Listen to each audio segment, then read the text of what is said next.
salir los pequeñines, hermano. Pueden salir los pequeñitos.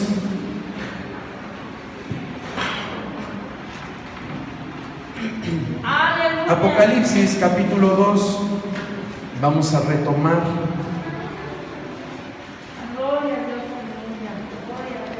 Nuestro estudio acerca de Apocalipsis capítulo 2. Vamos a leer de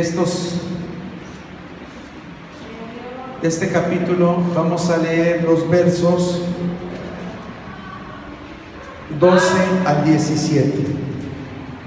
Apocalipsis capítulo 2, del verso 12 al 17.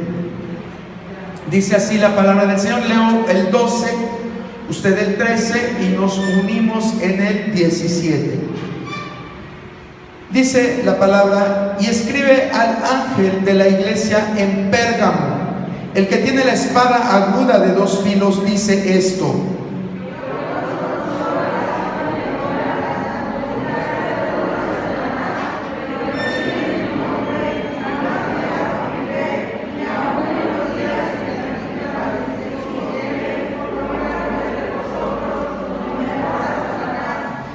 pero tengo unas pocas cosas contra ti, que tienes ahí a los que retienen la doctrina de Balaam, que enseñaba a Balac a poner tropiezo ante los hijos de Israel, a comer de las cosas sacrificadas a los ídolos y a cometer fornicación.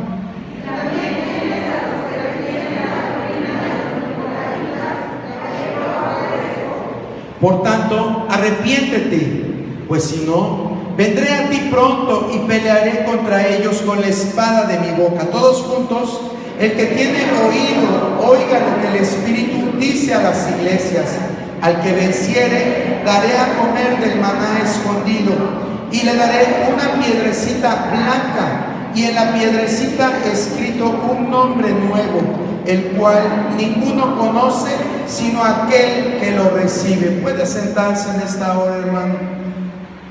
Gloria a Dios.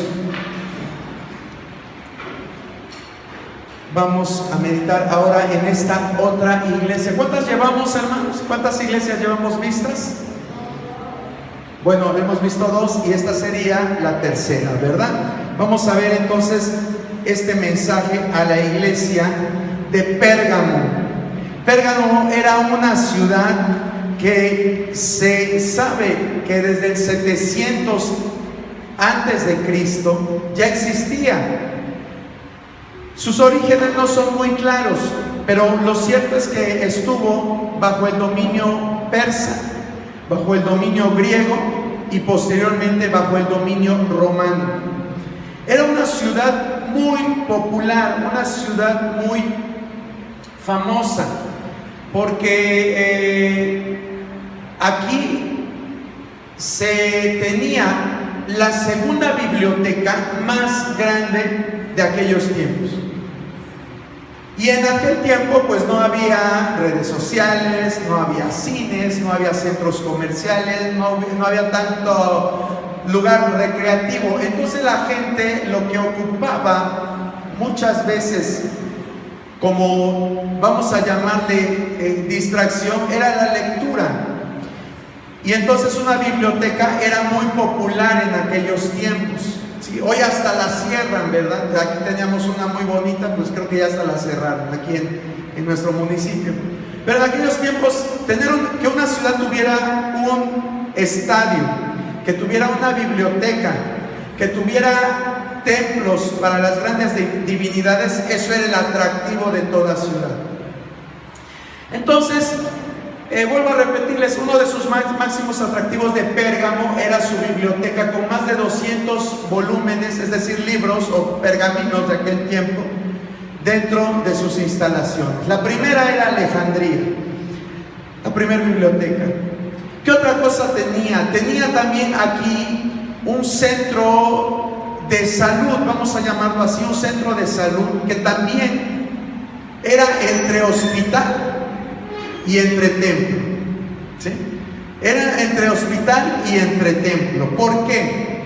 Porque sí era un lugar donde se atendía a los enfermos, pero en realidad era un templo para la divinidad de la medicina. La divinidad de la medicina era un santo de estas culturas que se llamaba Esculapio. Esculapio, así se llamaba el santo de la medicina de los romanos, y se le representaba como una serpiente enrollada alrededor de una vara.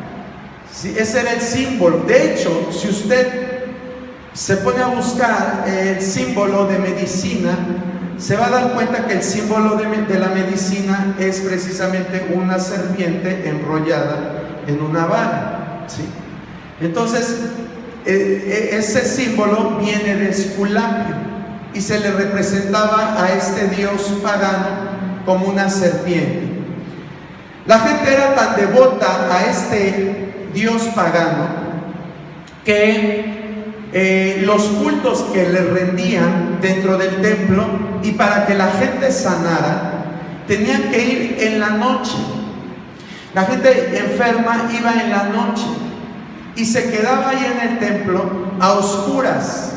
Nada de que préndame una linternita o tráeme una antorcha que yo aquí me voy a quedar toda la noche. Nada.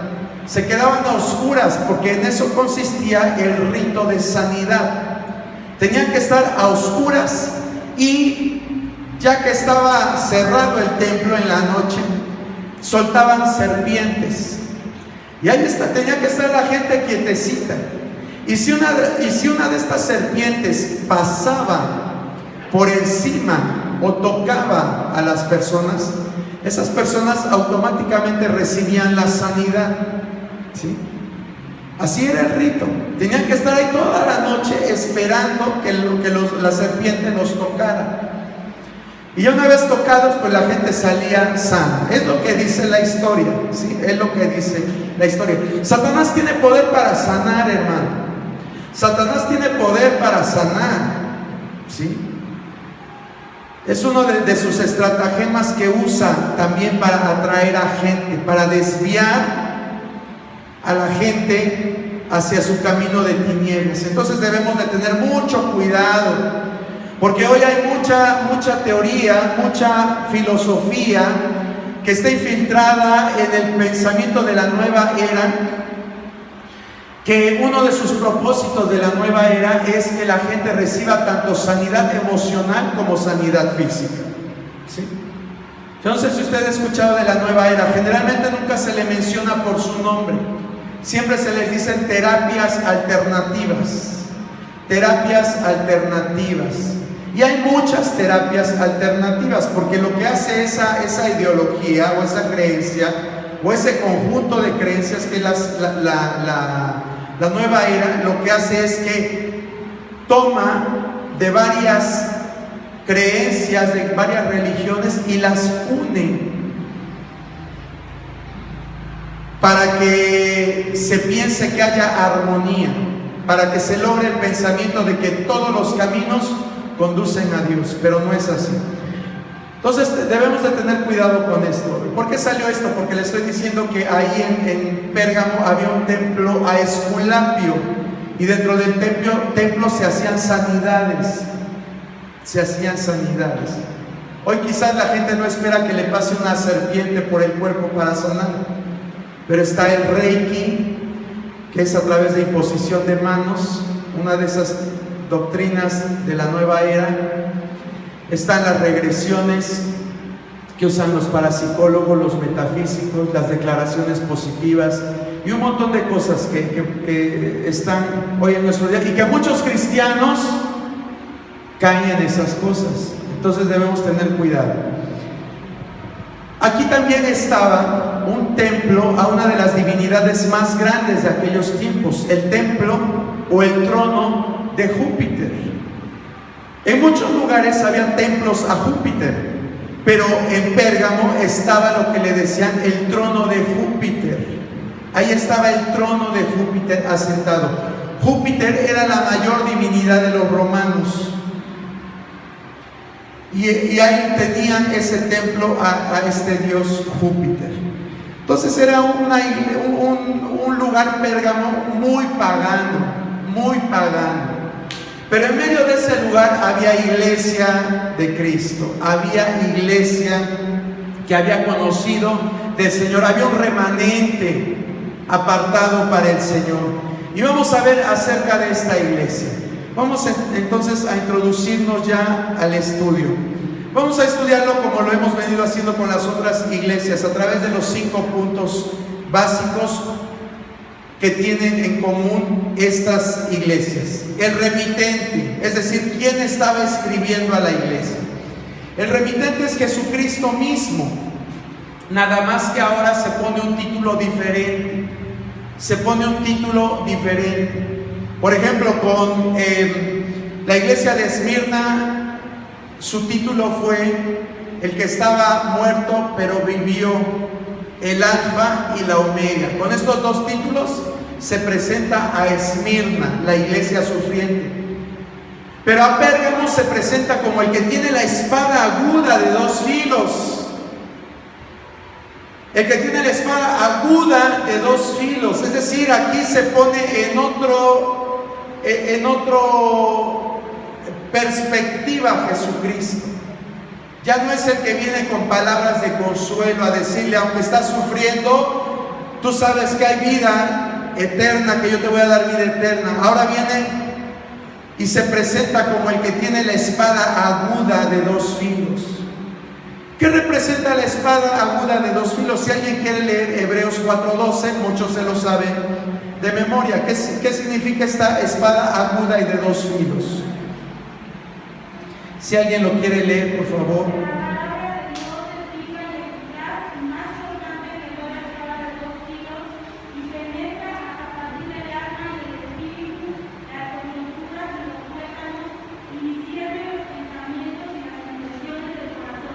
Gracias, hermana Adriana. Entonces aquí nos está diciendo la palabra misma, la palabra de Dios misma nos está diciendo qué representa esta espada de 2 filos. Representa la palabra de Dios. Jesucristo venía con la espada desenvainada a establecer justicia, porque también eso es lo que implica la espada. La espada es para hacer justicia, para castigar.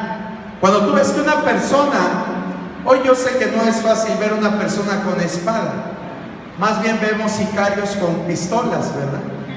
Pero si viéramos una persona con espada, que vieras que desenvaina y te hace este movimiento, y tú estás a menos de 3 metros, lógicamente que te echas para atrás, ¿verdad? Te haces a un lado porque piensas que te va a hacer algo. Entonces esa es la imagen que trata de representar esta carta con respecto a Jesucristo. Dice, el que tiene la espada aguda de 2 filos. Él tenía que hacer algunas composturas en esta iglesia. Y qué mejor norma que su palabra. Acuérdense que lo que nos rige a nosotros como iglesia de Cristo es la palabra de Dios. No son las modas. No es lo que dice el pastor más carismático o el evangelista que está de moda. No es el que tiene programas en YouTube, el que tiene programas en televisión de paga y que es muy famoso. A nosotros no nos rige lo que él o la evangelista puedan decir. Nuestra norma para los cristianos es la palabra de Dios. ¿Sí? Debemos de tener eso bien en cuenta. Entonces así se presenta Cristo a esta iglesia de Pérgamo, como el que tiene la espada aguda y de 2 filos. Vamos a ver la segunda parte. Tenía algunas características dignas de exaltación la iglesia. Dice el versículo 13. Yo conozco tus obras y dónde moras, donde está el trono de Satanás. Pero retienes mi nombre y no has negado mi fe, ni aun en los días en que Antipas, mi testigo fiel, fue muerto entre vosotros, donde mora Satanás. 4 características de exaltación tiene esta iglesia. 4, ahí en ese versículo las dijo. Y la primera es que Dios conocía las obras de la iglesia, así como conocía las obras de Éfeso. conocía las obras de Esmirna, también conoce las obras de Pérgamo y sabe que tiene cosas buenas, cosas dignas de exaltación. Esto nosotros lo debemos de tener en cuenta, hermano. Ya lo dijimos con Éfeso, Dios conoce todas nuestras obras. Dios sabe por qué hacemos lo que hacemos y Dios sabe por qué no hacemos lo que debemos de hacer. ¿Sí? Para Él no hay nada oculto. Yo les decía en aquella ocasión, podemos engañar a nuestro hermano que tenemos a un lado, podemos engañar a nuestra familia, podemos engañar a los líderes de la iglesia, podemos engañar a toda la gente a nuestro alrededor, pero a Dios no lo podemos engañar. Dios sabe por qué hacemos lo que hacemos. Dios sabe por qué yo estoy acá. Si lo estoy haciendo con un corazón sincero para agradarle a Él, para cumplir el propósito por el que me tiene aquí, o si lo estoy haciendo por simplemente ser visto, por ganancias deshonestas, si solo lo hago por llamar la atención.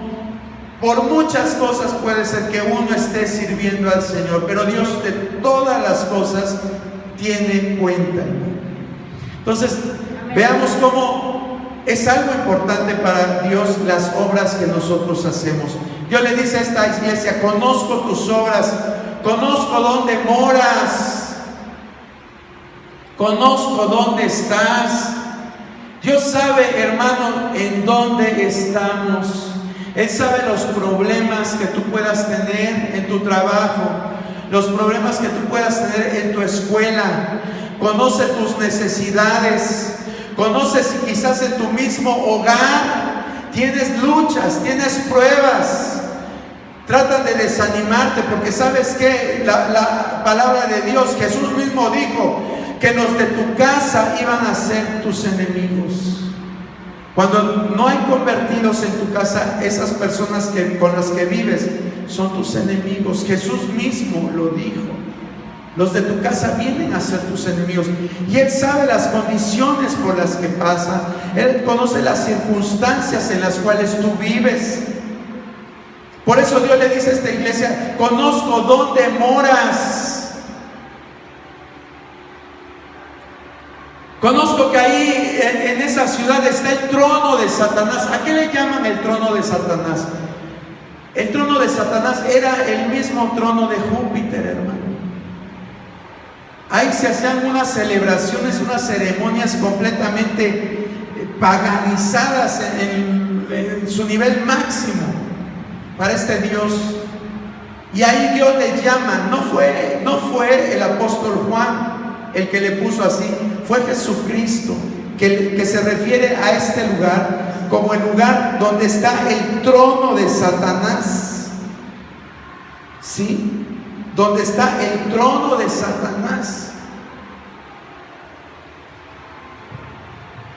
Pero Jesús sabía que ahí dentro de esa iglesia había gente que retenía el nombre de Jesús, es decir, que no se avergonzaba, que no se apocaba, como a veces hoy en nuestro tiempo lo hacemos. Nos preguntan: ¿eres cristiano? Y decimos: pues sí, voy a la iglesia. Pues sí, voy porque mis padres van ahí. Pues sí, voy porque pues no tengo nada que hacer los domingos y voy ahí. Pero tú sabes que no. Aunque aquí a esas personas las ves alabando al nombre del Señor, glorificando, aparentemente escuchando la palabra, pero estando en sus medios de trabajo, de escuela, en su lugar donde viven, son diferentes. Esta gente de Pérgamo no se avergonzaba del nombre de Jesucristo. Dice la palabra que retenían el nombre de Jesús.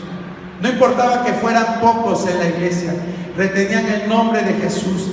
Y dice en el punto número 4: no has negado la fe. No has negado la fe. Eran valientes. Y la situación que estaba viviendo la iglesia de Pérgamo era difícil, hermano. ¿Sabe por qué? Porque a su pastor lo habían matado. A su pastor de la iglesia de Pérgamo lo habían matado. La historia cuenta, según las narrativas de Tertuliano, uno de los escritores, historiadores de aquellos tiempos, cuentan que a su pastor, que se llamaba Antipas, ahí usted ve el nombre de Antipas, no se está refiriendo a Herodes, porque había un Herodes Antipas, se está refiriendo al pastor de la iglesia de Pérgamo.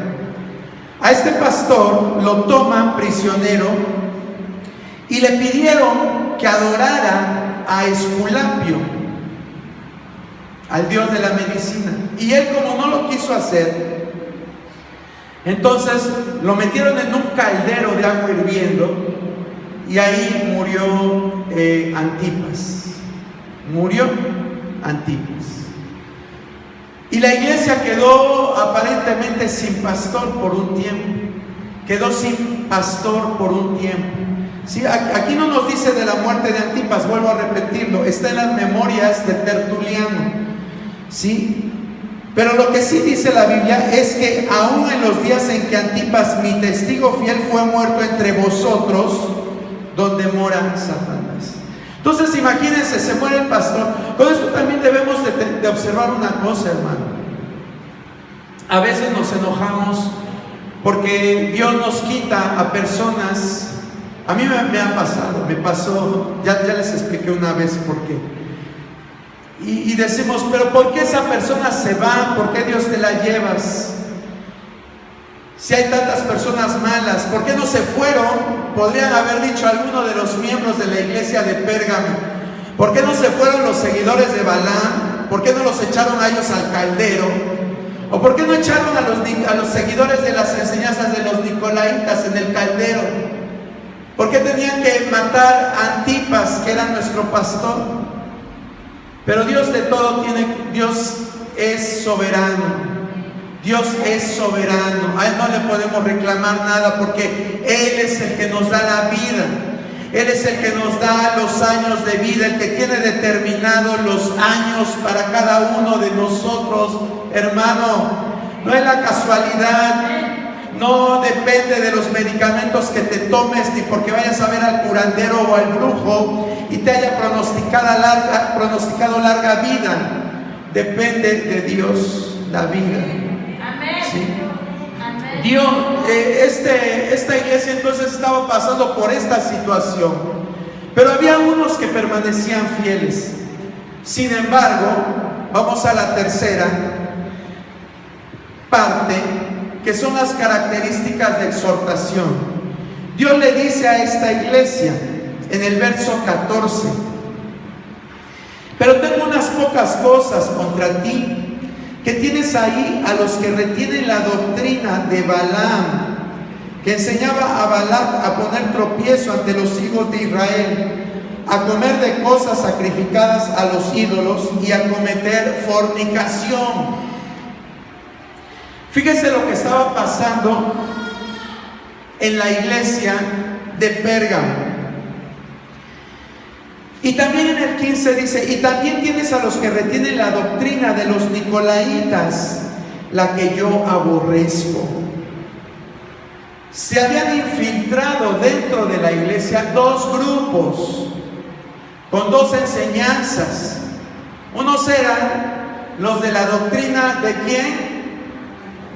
De Balaam. Y otros eran los de la doctrina de los nicolaitas, ¿sí? Y ellos lo habían permitido. Ese es el problema que tenía esta iglesia. Si ustedes se acuerdan, la iglesia de Esmirna también se habían metido los judíos que decían serlo, pero que no lo eran. ¿Sí se acuerdan? Eso lo vimos la clase pasada, hace 8 días. Que se habían infiltrado los judíos que decían serlo, pero que no lo eran. Pero era diferente, ¿sí? Ahí los judíos llegaron y se estuvieron por la fuerza ahí en Esmirna, porque tenían poder. Entonces llegaron ante una iglesia pobre de recursos, no pobre espiritual, y se enquistaron ahí estos judíos y querían cambiar el ambiente cristiano por un ambiente judío. Pero en Pérgamo pasó otra cosa, fue algo diferente, porque llegaron los de la doctrina de Balaam, llegaron los de la doctrina de los Nicolaitas, ¿y qué cree que hicieron los de Pérgamo? ¿Qué dice la Biblia que hicieron? Léalo usted.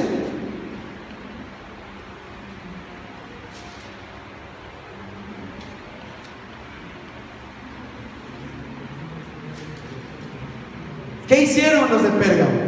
Dice: tengo unas pocas cosas contra ti, que tienes ahí a los que retiene. Es decir, Pérgamo, a diferencia de Esmirna, lo que hacía es que ahí los dejaba. Ay, es que tiene que crecer el trigo y la cizaña, así dice la palabra. Ay, vamos a dejarlos, hay que sigan con nosotros los hermanos balamitas y los hermanos nicolaitas. Estamos felices que estén con nosotros los balamitas y la iglesia. Amén, gloria a Dios.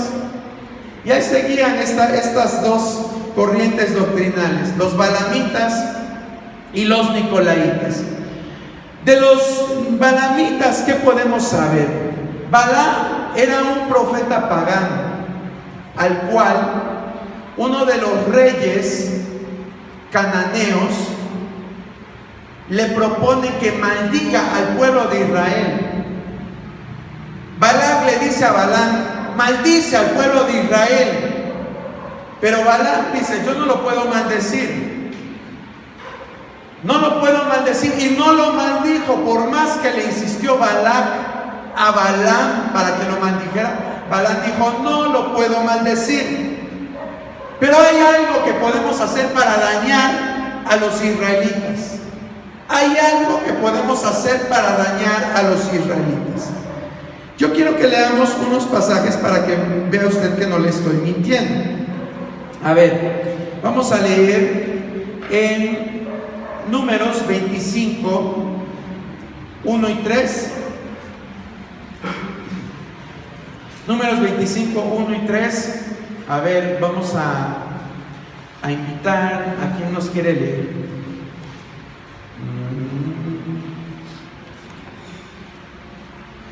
A ver, hermano Luis Jiménez. 25, 1 y 3. Ajá, sí, por favor. Moraba Israel en Siquim, y el pueblo empezó a fornicar con las hijas de Moab, las cuales invitaban al pueblo a los sacrificios de sus dioses, y el pueblo comió y se inclinó a sus dioses. Así acudió el pueblo a Baal Peor, y el furor de Jehová se encendió contra Israel. Gracias, hermano Luis. ¿Sí lo buscaron en su Biblia? ¿Sí o no? ¿Qué pasó con el pueblo?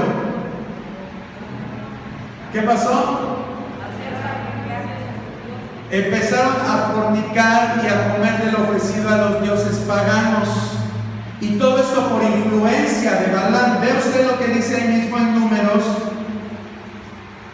31, 15 al 16. Números 31, 15 y 16.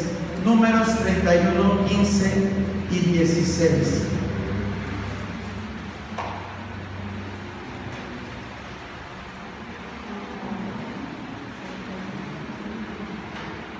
A ver, David Alfredo, léelo, por favor.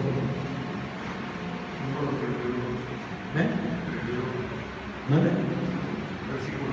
Números 31, 15 y 16. Y les dijo Moisés: ¿por qué habéis dejado con vida a todas las mujeres? He aquí, por consejo de Balaam, que ellas fueron causa de que los hijos de Israel prevaricasen contra Jehová en lo tocante a Baal Peor, por lo que hubo mortandad en la congregación de Jehová. Gracias. Fíjese lo que hizo Balaam. Como él no podía maldecir al pueblo de Dios, como Balaam no podía maldecir al pueblo de Dios, usó una estrategia para que el pueblo cayera en pecado. ¿Y cuál fue esa estrategia? Balaam le dijo a Balaam: consígueme a las mujeres más bonitas del pueblo y se las vamos a pasar como por una pasarela a los israelitas. Y ya que ellos se enamoren de ellas, vamos a hacer que caigan y que forniquen. Fíjense la estrategia. Y así hicieron. Y se llevaron a las muchachas más bonitas a Israel. Y ahí empezaron esas muchachas a conquistar a los israelitas. Y empezó el pueblo de Israel a fornicar. Y una vez que empezaron a fornicar y también a participar de los ídolos de Baal-peor, dice la palabra, entonces el pueblo quedó desprotegido. El pueblo quedó desprotegido de Dios. Dice la palabra que Dios se encendió en su furor. Dios se encendió en su furor. ¿Y sabe cuántas personas tuvieron que pagar el precio de esa desobediencia? ¿Sabe cuántas personas? Léalo, ahí está en Números 25, 9. Números 25, 9. Creo que es la cita. Números 25. Sí, hermana. Gracias, hermana Chávez. ¿Cuántos murieron? 24,000 personas por hacer o seguir el plan de Balaam. 24,000 israelitas murieron. Fíjese qué astuto es el diablo. Qué astuto es el diablo. Sedujo Balaam al pueblo con esas mujeres para que quedaran desprotegidos, para que Dios se enojara con ellos y fueran destruidos. Era malo Balaam, hermano. Era tremendo Balaam. No los pudo maldecir mientras estaban obedeciendo a Dios y mientras estaban bajo la cobertura de Dios. Pero por aquí usó la estrategia, las artimañas, quedaron desprotegidos y vino mortandad al pueblo. Sí. Esas son enseñanzas que ya hoy casi no se escuchan en los púlpitos. Casi ya no se escuchan en los púlpitos hablar de los problemas que trae el pecado. Ya no se escucha. Ya ahora nos dicen eres un campeón, eres todo lo puedes, y te empiezan a manejar una mentalidad victoriosa. Y claro que somos victoriosos en Cristo, pero si permanecemos en Él, si permanecemos en Él, si no oramos, si no leemos la palabra, si no ayunamos, si no estamos en continua comunión con Dios, nos va a pasar lo que a estos israelitas. Van a caer en pecado y pueden traer consecuencias. ¿Por qué? Porque la palabra de Dios nos dice que la paga del pecado... sí no lo sabemos, ¿verdad? La paga del pecado es muerte, ¿sí? Y ese es un principio bíblico. Nada de que, pero eso fue en el Antiguo Testamento, eso fue en los tiempos de Moisés, nosotros ya vivimos en la gracia y eso es de la ley. No, nada de eso. Estos son principios bíblicos. Los principios bíblicos son eternos. ¿Quieres que te vaya bien? Medita en la palabra de día y de noche, y entonces harás prosperar tu camino, y todo lo que hagas te saldrá bien. Así lo dice la palabra, Salmo 1. ¿Sí? Pero cuando nos dejamos seducir, como el pueblo se dejó seducir por Balaam, nos pasa esto. Entonces, la doctrina de Balaam tiene que ver también con el coqueteo de los cristianos con el mundo. Acuérdense que esta historia que leímos de Números ocurrió en el tiempo de Moisés. Sí ocurrió en el tiempo de Moisés, pero en el tiempo de Pérgamo estaba ocurriendo algo similar. Aquí se estaban dejando seducir por doctrinas erradas, por doctrinas falsas, muy bonitas, pero que a final de cuentas traían destrucción y muerte a la iglesia. Traían destrucción y muerte a la iglesia. Y nos dice muy claro los 3 puntos que traía esta doctrina. los 3 puntos que trae esta doctrina de Balaam. Los dice muy claro la palabra del Señor. Ahí en Apocalipsis 2:14 nos dice: pero tengo unas pocas cosas contra ti, que tienes allá los que retienen la doctrina de Balaam, que enseñaba a Balac a poner tropiezo ante los hijos de Israel, a comer de cosas sacrificadas a los ídolos y a cometer fornicación. Esas 3 cosas: tropiezo a los hijos de Dios, comer de lo sacrificado a los ídolos y que cometieran fornicación. Eso era lo que hacían. Entonces en aquella iglesia permitían que gente fornicaria se le considerara como un hermano más. ¿Sí? Permitían que se les considerara como un hermano más. Gente idólatra estaba dentro de la iglesia y no pasaba nada. No pasaba nada. Había gente que en lugar de que asistiera a las reuniones, andaba sonsacando a los hermanos. Mejor vámonos a ver, hoy es la final del partido de este equipo contra este equipo, mejor hoy no vamos a la iglesia, hoy nos quedamos a verlo y nos compramos unos refresquitos, unas papitas, y todos felices y contentos, ¿verdad? Yo no sé si a lo mejor tu esposo o tu esposa te haga así, ¿verdad? Ay, hermano, qué exagerado es. La familia unida vive mejor. Bueno, las estrategias de Satanás son tremendas, son tremendas. Y a veces puede suceder esto, ¿sí? Porque te digo, a veces los de la casa son nuestros propios enemigos. Pero ya se bautizó, ¿y eso qué? Pedro, bautizado y seguidor de Jesús, y Jesús le dijo: apártate de mí, Satanás. Cuando le dijo Pedro a Jesús: maestro, no vayas a Jerusalén porque te van a matar, te van a hacer esto, y Jesús le dice: apártate de mí, Satanás. ¿Sí? Claro, no quiero que usted llegue a su casa y le diga a su ser querido, llámese como se llame, apártate de mí, Satanás. Pero sí debemos de saber que las estrategias de Satanás son muy sutiles. Son muy sutiles. Puede ser tu papá, puede ser tu mamá, pueden ser tus hijitos, que te digan: ay, mamá, es que me dejaron mucha tarea.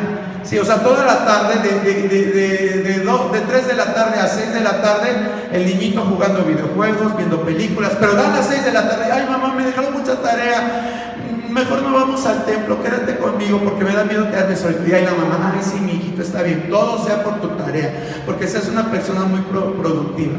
Y ahí se queda todo el tiempo con la mamá, sabiendo la mamá que pudo haberla hecho de 3 a 6 y venirse a la reunión, pero no, decide quedarse con el hijito. Entonces, no importa: ay, hermano, pero los niños son de Cristo. Sí, pero también pueden ser influenciados por el enemigo. No poseídos, no les estoy diciendo poseídos, influenciados, ¿sí? No me lo tome a mal.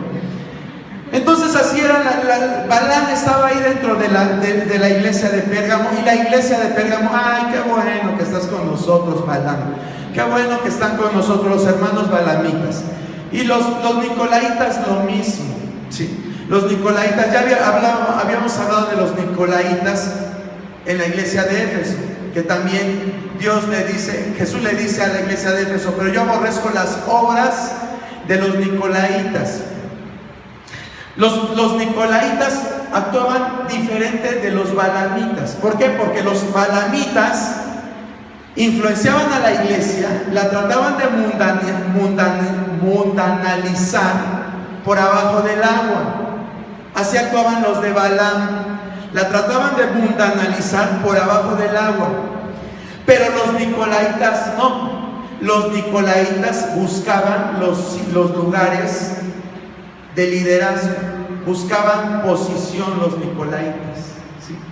Eran aquellos que llegaban a la iglesia y veían la forma, ¿verdad? Cuando te llega una persona y se sienta aquí y termina la reunión y dice: pastor, fíjese que yo vengo de una iglesia donde, fíjese que a mí me dejan tocar, yo era líder de alabanza o era maestro y a mí me gusta mucho enseñar, fíjese que yo sé de la doctrina de la Trinidad, le explico muy bonito, y te empieza a envolver, y tú en la iglesia como suele a veces suceder, pues faltan obreros. Y ves al primer pelado que llega y te quiere apantallar y dices, ay, me lo envió el Señor. Y ahí le dices, pues manito, gloria a Dios, que Dios te envió, ¿verdad? Y todavía decimos, es que Dios te envió.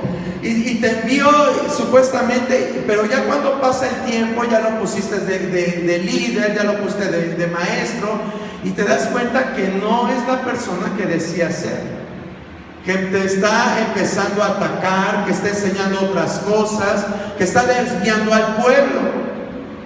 Así eran los nicolaítas, ¿sí?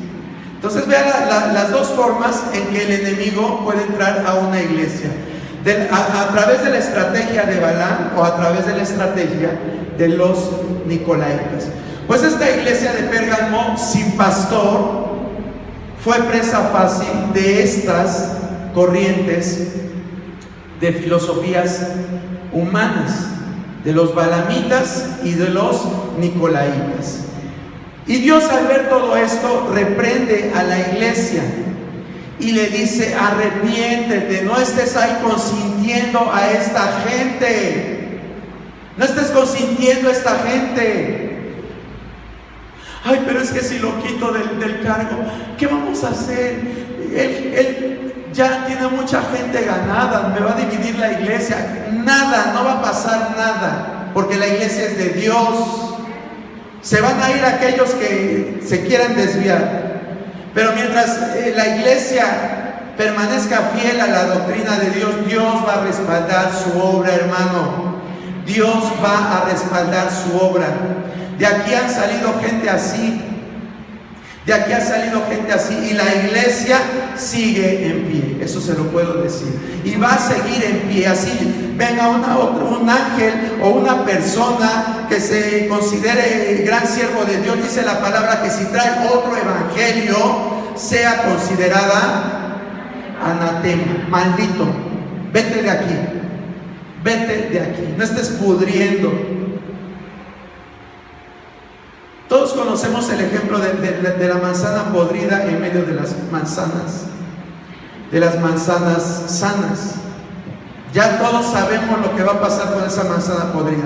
Pero hay congregaciones que, con tal de que, ay, es que si le digo algo se va a ir de aquí, va a salir hablando, que salga hablando, que salga hablando.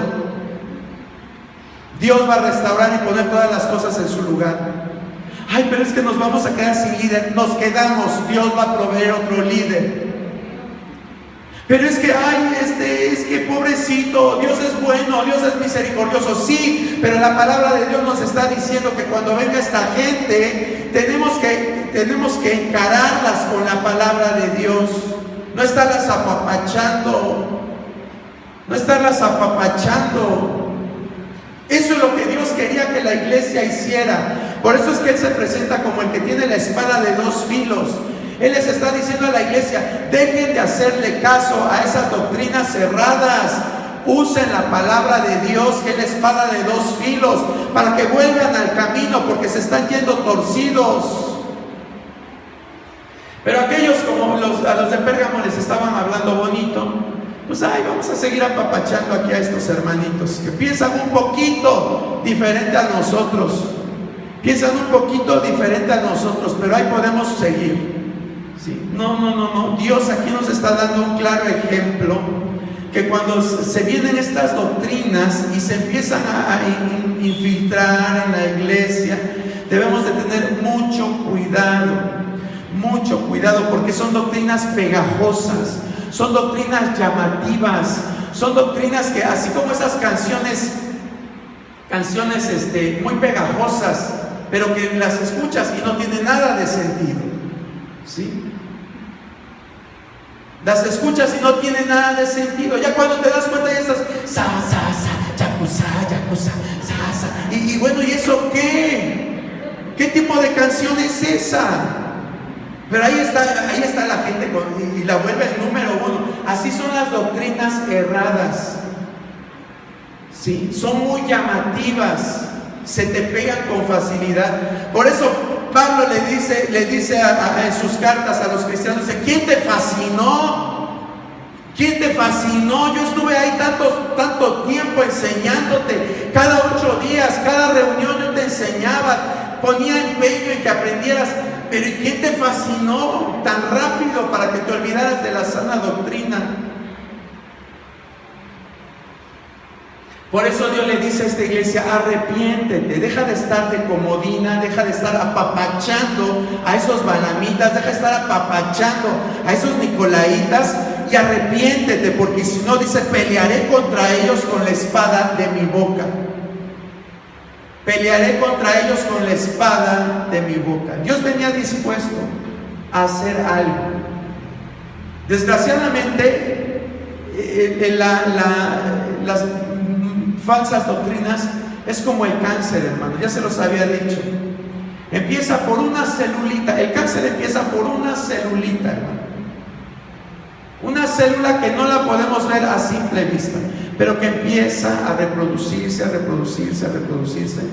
Empieza a invadir, y cuando te das cuenta ya tienes ahí un chichón en el dedo, tienes un chichón en alguna parte de tu cuerpo. Luego se te hace un tumor, y ya cuando quieres que te la quiten, te dicen: sabes que ya está en estadios avanzados, ya hizo metástasis a tal órgano, ya tienes invadido también este órgano, ya tienes ganglios positivos, y cuando muchas veces la gente quiere quitárselo, ya no puede. Así son las falsas doctrinas, hermano. Entonces, yo sé que a veces queremos venir a la iglesia y escuchar que Dios nos ama, queremos que nos ministren sanidad, que nos hablen bonito, que Dios cuidará de nosotros, que aunque pasares por el agua no te ahogarás, y si por el fuego no te quemarás, y todas esas palabras hermosas que Dios tiene para nosotros. Pero también tenemos que estar alertas con la doctrina, no dejarnos embaucar por cualquier persona carismática que venga y trate de infiltrarse. Por eso tenemos que estar alertas con la palabra de Dios. Tenemos que estar alertas con la palabra de Dios, estudiar la palabra de Dios, ¿sí? Estudiarla, lo básico. ¿Qué está pasando en el mundo? ¿Qué se está infiltrando dentro de nuestra cultura? Que se viene el Islam, pues voy a ver qué puntos tiene esas doctrinas, cómo refutarlos. La palabra de Dios nos dice que contendamos ardientemente por la fe. Que contendamos ardientemente por la fe, es decir, que haya un celo en nosotros por la palabra de Dios. Eso es lo que le pedía Dios a la iglesia de Pérgamo, que defendiera sus convicciones, que defendiera en lo que ellos habían creído. Yo les decía el domingo pasado, es increíble cómo la gente que practica todo esto de artes orientales, creencias orientales, que el yoga, que algo de zen, el reiki, que les digo, se paran en los programas de televisión, ahí les dan un tiempo en televisión para que hablen de todo esto, y les empiezan a decir, y a ellos no les da pena decir: ¿sabe qué? Póngase en esta posición, haga esto, respire así, piense en esto, despeja tu mente. No les da pena. Pero si a nosotros nos dijeran: ¿sabes qué? Te invito a este programa para que 20 minutos nos hables del Evangelio de Cristo. Muchos diríamos: ay, no, es que no sé qué decir, es que me da pena, es que ay, me muerdo el rebozo con la cámara, es que... Y no tendríamos ese aplomo, ese valor de hacerlo. ¿Por qué? Porque no hay convicción. Dios nos llama a tener convicción. Dice la palabra: la recompensa al que venciere daré a comer del maná escondido.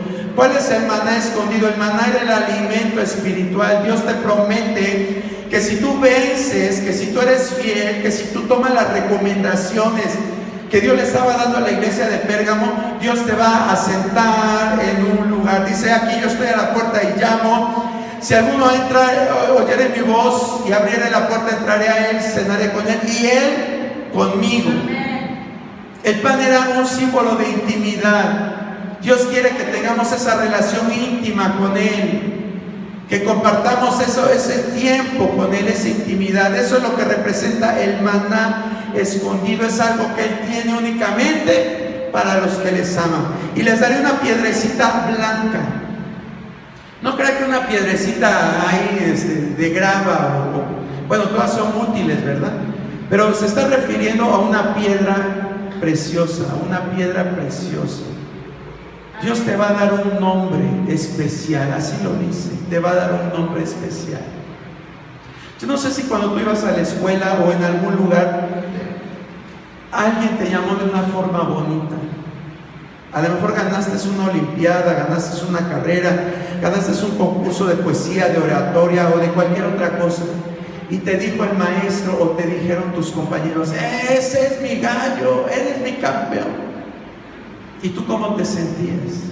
O quizás tus padres, a lo mejor nadie te dijo palabras bonitas, pero tus padres te dijeron esto. ¿Cómo te sentías que te llamaran así? Eres mi campeón. Sentías bonito, ¿verdad? Ahora imagínate el nombre que Dios le va a dar a cada uno. No, ¿qué nombre? No lo sabemos, dice así la palabra. No sabemos, dice así. Pero va a ser algo bonito. Amén. Algo que te va a llenar de gozo y alegría. Esa es la recompensa para los que venzan, hermano. Dios buscaba en estas iglesias puro vencedor, y Dios nos llama a vencer.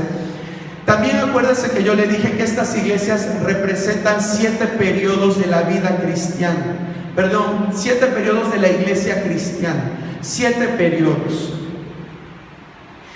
Éfeso fue el periodo de la iglesia apostólica, de los primeros cristianos, del 33 después de Cristo al 64 después de Cristo.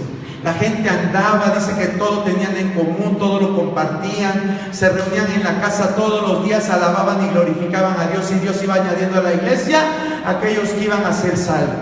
Pero al final del periodo de la iglesia, al final de este periodo, del periodo de la iglesia de Éfeso, se empezó a enfriar la iglesia, se empezó a enfriar, vino un decaimiento.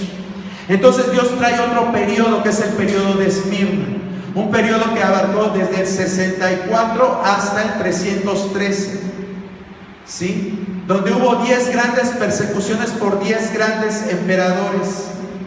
Lo mencionamos en la diapositiva. Y en esta iglesia sufrió mucho, padeció mucho.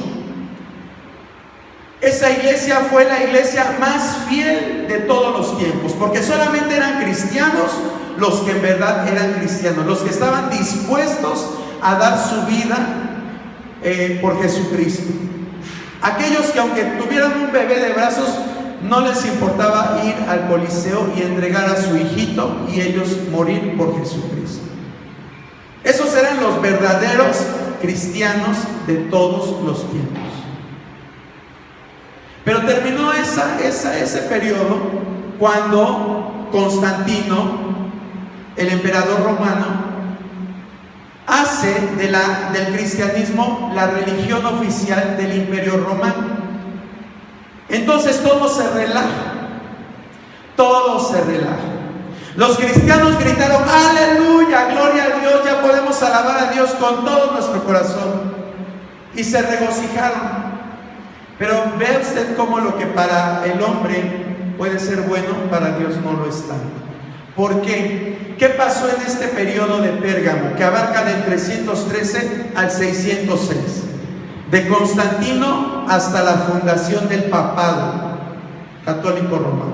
313 Constantino, 606 papado católico. ¿Qué pasó en ese periodo? La iglesia se relajó mucho. La iglesia se relajó mucho. Empezaron a surgir, todo el mundo quería ser cristiano. Todo el mundo quería ser cristiano. Se empezó a infiltrar la iglesia de gnósticos, de gente con religiones diferentes. Todos querían ser cristianos porque como el emperador era cristiano, ya ahora todos querían ser cristianos. Entonces la iglesia se empezó a contaminar. En ese periodo surgen las falsas creencias cristianas, que los niños se tenían que bautizar desde niños. ¿Y cómo surgió esto? Pues porque a alguien se le ocurrió leer Marcos 16, que dice: aquel que creyere y fuere bautizado será salvo. el que creyere y fuere bautizado será salvo. Entonces alguien dijo, pues ¿para qué esperar a la edad adulta? Mejor lo vamos a bautizar desde pequeño. Lo vamos a bautizar para que no esté en condenación por el pecado original. Que se bautice desde pequeño. Y empezaron a hacer concilios para tomar esta doctrina como doctrina cristiana. Y pasaron 250 años para que se autorizara, hermano. 250 años para que se aprobara esta doctrina. Pero se logró. Y se empezó a bautizar a los niños pequeños que profesaban la fe cristiana. Se empezaron a bautizar. Por una mala interpretación de que el que creyera y fuera bautizado será salvo. ¿Sí? Así empezó todo. Se empieza con poquito, hermano. Se empieza con poquito. Y cuando nos damos cuenta, ya es algo que no lo podemos detener. Luego empieza el culto a los santos. Antes del 313 se reunían en lugares ocultos. Pero ya después empezaron a tomar los templos paganos para hacer ahí sus reuniones cristianas. Y empezaron a rendir homenaje a los santos que habían muerto en el tiempo de la iglesia perseguida. ¿Sí? Incluso extraían artículos, objetos de esos muertos y los llevaban a las reuniones cristianas y decían, pues hoy fue el cumpleaños de San Hipólito.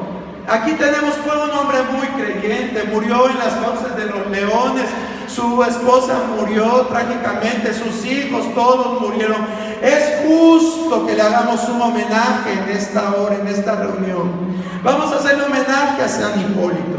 Y empezaban a hacer cultos para ellos y empezó así la adoración de los ídolos.